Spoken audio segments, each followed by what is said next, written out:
Hello everybody, welcome back to the channel, and here we are entering week number 6 of the virtual 2007 season, and we are starting off with a modern day classic matchup of the Bengals and the Chiefs. The Chiefs having to start Damon Huard this week because of Trent Green's injury. If you haven't seen the injury update video, go and check that out, see how long Trent Green's going to be out for. So Damon's going to have to take this third-ranked offense and have Cincinnati try to hold off Cincinnati in Arrowhead.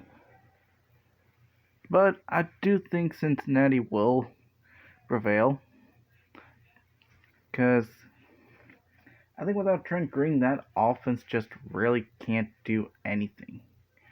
And the Cincinnati defense is 4th in the entire league. Imagine saying that about the Bengals defense in 2025. But, the Bengals are a top 10 team stat-wise. They just haven't been able to get good opportunities.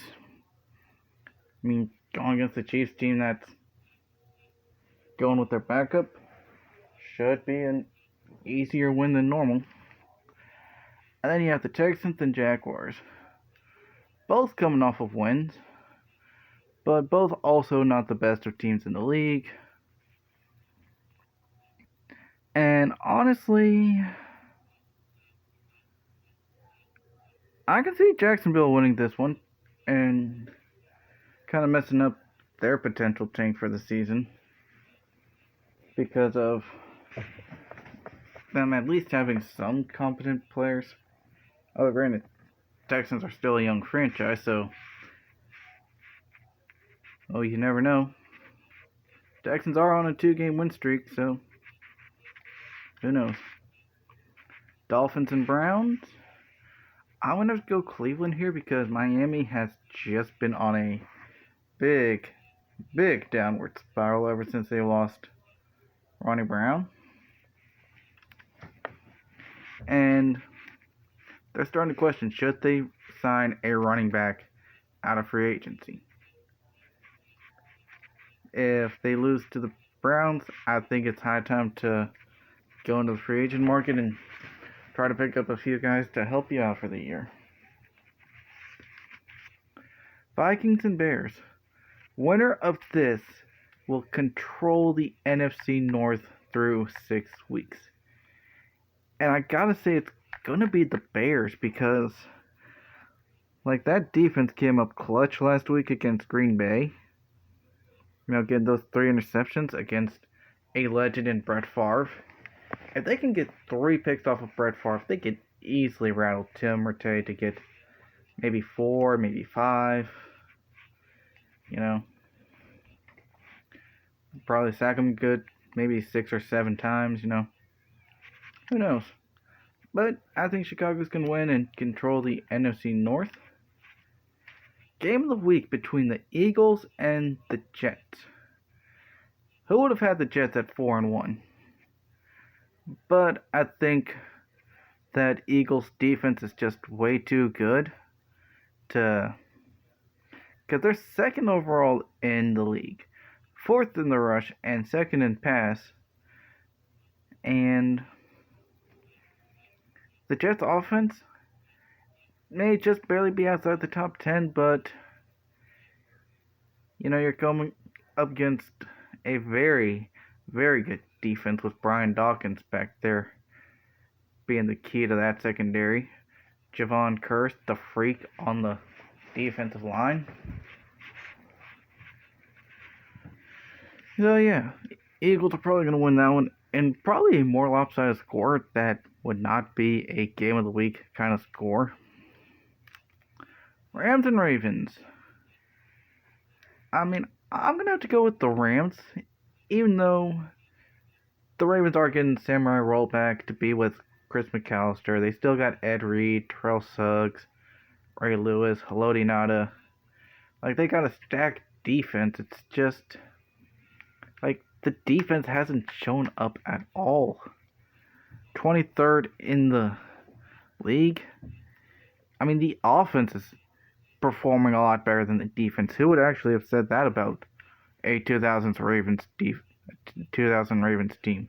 Their offense is performing better than their defense. Nowadays, easier to see that with Lamar Jackson under center. But back when they didn't really have a quarterback until Joe Flacco came along, only when they were stuck using guys like Kyle Bowler and a retiring Steve McNair,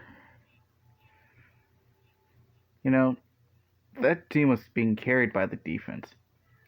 Seems like this season their team's being carried by the offense, but the offense ain't gonna do that good against some pieces of the greatest show on turf. Titans and Buccaneers. Titans are gonna win. Next, Redskins and Packers.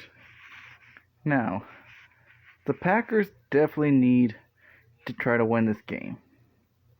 But the question is, should they put Aaron Rodgers under center?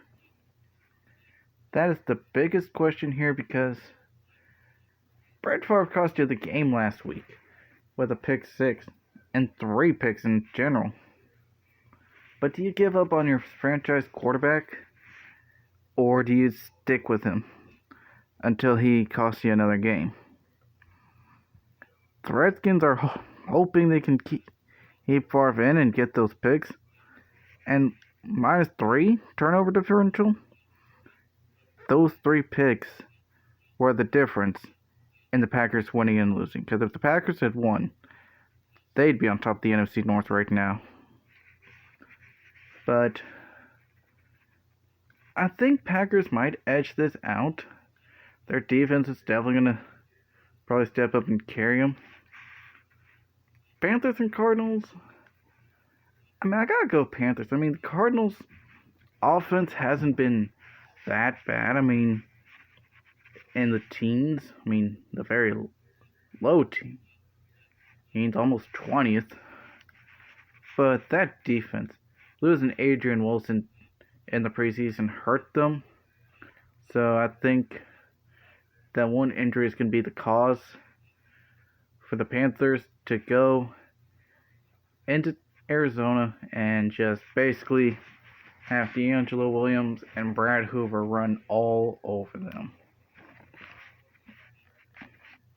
Patriots and Cowboys. I'm going Patriots because of them being on their basically destruction tour after losing to the Jets. Just taking it out on everybody and anybody. And sure, Cowboys just won last week. But it was just one of several, ugly looking wins. And this was an ugly win just based off of the score.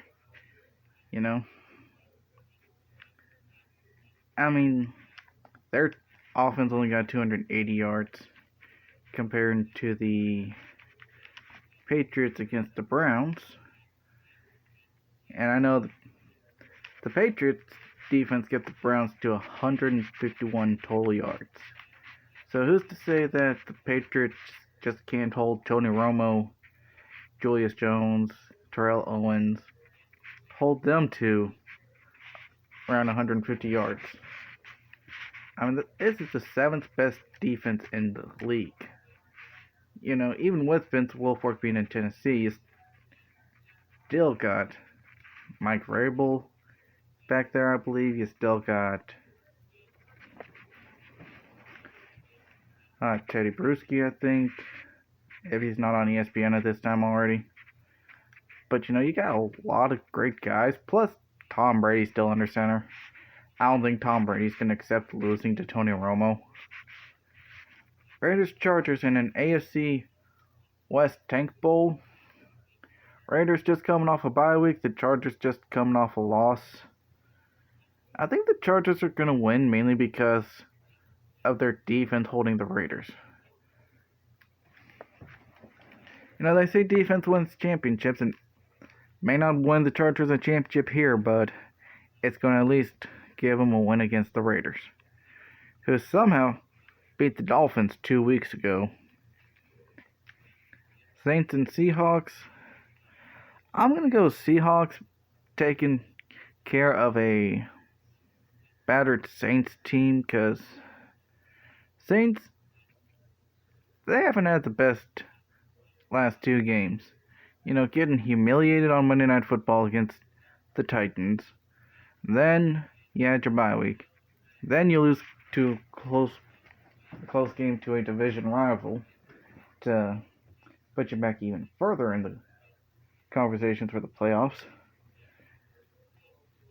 And now you're facing a team with the second best point per game for the year. Yeah, not the best of stretches for the Saints, but kind of describes how the Saints are in real life, just riding mediocrity. Not bad enough to tank, but not particularly good enough to be making the playoffs. Now, for the second straight week, we basically have a tank bowl on Monday Night Football, where here you have the Giants and the Falcons, which the Giants, at the time I'm recording this, are the first team eliminated from the playoffs, which is surprising considering that the Tennessee Titans are 1-10 in real life, and we still somehow, some way, have a chance to make the playoffs. I don't know how. I don't know why. I'm just saying Titans should get the number 1 overall pick and maybe trade it if they don't feel like drafting. But I think the Falcons might win because Michael Vick is such a pain to try to stop when he scrambles. And that's the thing. That's the reason why they have the 18th best rushing offense, but the second worst passing defense. It's because Michael Vick will just break out in a run like half the time. Like he doesn't even try to go through progressions. It's like, first guy ain't open, alright, run. And that is everything for week number 6. Your teams this week for the byes are the Buffalo Bills, which they certainly need a bye week, because they've just been getting absolutely humiliated week in, week out. Which, if you saw the injury episode, I said they have to have Trent Edwards under center. Maybe they won't have him under center for the Ravens. Maybe they get JP back. The Broncos are on a bye, which with how they've been dominating this season, probably not the strongest of records to start things off, and then you go into a matchup with the Steelers, a team with a great defense. Ooh, that's going to be a good game to cover next week.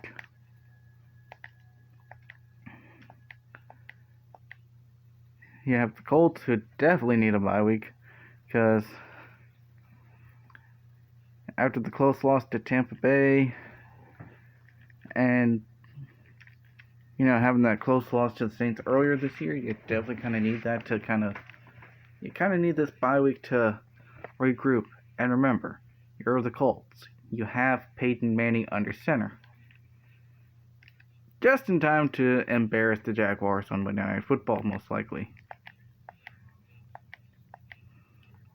The 49ers have the bye week, which they have been the hardest team for me to try to judge this season, because they either win in dominant fashion or they lose in close games.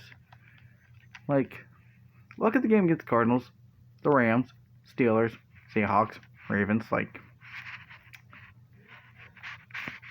what's the goal here, San Francisco? You're trying to make the playoffs, or you're trying to get a half-decent drafting spot?